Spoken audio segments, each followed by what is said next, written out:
Bismillahirrahmanirrahim. Assalamualaikum warahmatullahi wabarakatuh. Baiklah, kami dari kelompok 1 akan memberikan materi mengenai role lingkup CSR dan juga perbedaan dengan filantropi. Yang pertama yaitu pengertian CSR. Menurut The World Business Council for Sustainability Development, CSR adalah komitmen berkelanjutan dari para pelaku bisnis untuk berperilaku secara etis dan memberikan kontribusi bagi pembangunan ekonomi, sekaligus juga kualitas hidup pekerja dan keluarganya, masyarakat lokal dan juga masyarakat umum. Kemudian pengertian CSR menurut Putri dalam Untung yaitu komitmen perusahaan atau dunia bisnis untuk berkontribusi dalam pembangunan ekonomi yang berkelanjutan dengan memperhatikan tanggung jawab sosial perusahaan dan menitikberatkan pada keseimbangan antara perhatian terhadap aspek ekonomi, sosial dan juga lingkungan. Kemudian ruang lingkup CSR. Ruang lingkup CSR mengalami perkembangan yang sangat pesat. Pada awalnya yaitu mengenai perlindungan hak konsumen dan rekan kerja serta masyarakat umum. Pada dasarnya CSR bukanlah identitas departemen atau divisi yang sifatnya parsial atau hanya untuk mendongkrakkan sebagai citra baik di tengah masyarakat. Ruang lingkup CSR dibagi menjadi 3. Yang pertama atau A, ruang lingkup dalam arti sempit, mencakup 3 hal. Yang pertama, tanggung jawab kepada karyawan. Tanggung jawab kepada karyawan ini meliputi perlindungan hak dan juga keselamatan. Yang kedua, tanggung jawab sosial kepada stakeholder, yakni pihak-pihak eksternal yang ikut mempengaruhi jalannya korporasi. Pihak-pihak tersebut baik langsung maupun tidak langsung, secara kontraktual maupun karena undang-undang dengan korporasi, yaitu seperti rekan kerja atau konsumen. Yang ketiga, tanggung jawab sosial kepada masyarakat umum. Tanggung jawab sosial kepada masyarakat umum ini seperti pembangunan masyarakat lokal atau masyarakat umum, baik yang tidak memiliki perjanjian secara kontraktual dengan koperasi dan yang memiliki perjanjian secara kontraktual. Yang B yaitu ruang lingkup dalam arti luas, memiliki 3 cakupan juga. Yang pertama, tanggung jawab sosial terhadap lingkungan. Yang kedua, tanggung jawab sosial terhadap hak asasi manusia. Yang ketiga, tanggung jawab sosial perusahaan dan anti korupsi. C yaitu ruang lingkup CSR menurut perusahaan-perusahaan di Indonesia. Setiap perusahaan pada umumnya memiliki pandangan mengenai CSR yang tidak seragam atau berbeda. Ada yang memandang CSR sebagai kegiatan filantropi atau kedermawanan sosial dan koperasi untuk membantu masyarakat miskin, dan juga ada yang memandang CSR sebagai keikutsertaan koperasi dalam pembangunan bangsa bersama-sama dengan pemerintah. Mungkin hanya itu penjelasan mengenai pengertian dan juga ruang lingkup CSR. Sekian, terima kasih.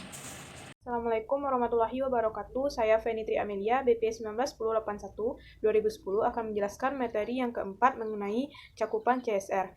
CSR, di dalamnya tercakup 4 landasan pokok yang antara satu dengan yang lainnya memiliki keterkaitan di dalam Tanari 2009. Di antaranya yang pertama yaitu landasan pokok CSR dalam aktivitas ekonomi, meliputi kinerja keuangan berjalan dengan baik. Yang kedua, investasi modal berjalan dengan baik.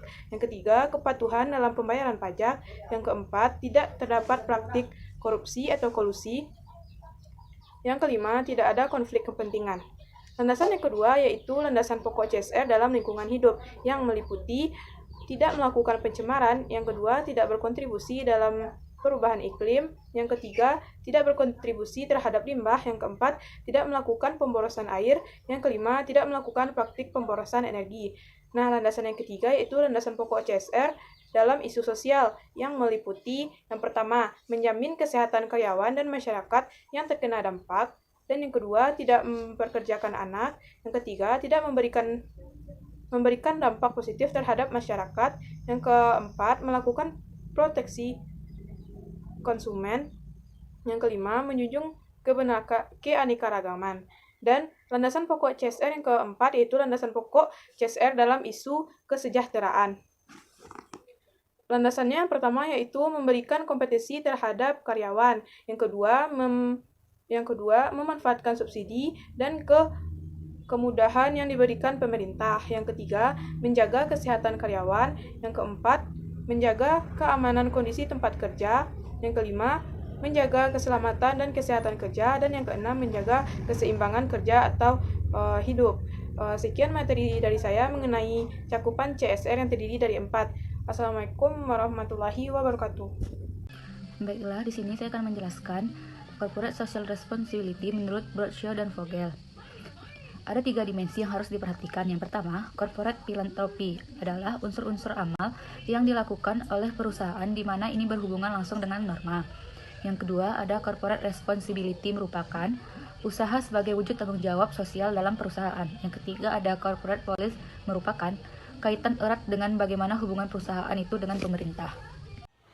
Assalamualaikum warahmatullahi wabarakatuh. Perkenalkan, nama saya Nova Oktarina, BP 191081-1018. Di sini saya akan menjelaskan materi mengenai perbedaan CSR dengan kedermawanan atau filantropi. Filantropi atau kedermawanan dalam suatu perusahaan adalah kegiatan menyumbangkan sebagian keuntungan dari perusahaan tersebut yang bertujuan untuk amal. Sedangkan CSR sendiri merupakan bagian yang tidak dapat dipisahkan dari upaya keberlanjutan bisnis. CSR ini menjalankan bisnis dengan cara memenuhi atau melebihi ekspektasi hukum, komersial, dan publik yang berada di dalamnya tentang bisnis. Sekian penjelasan dari saya. Assalamualaikum warahmatullahi wabarakatuh.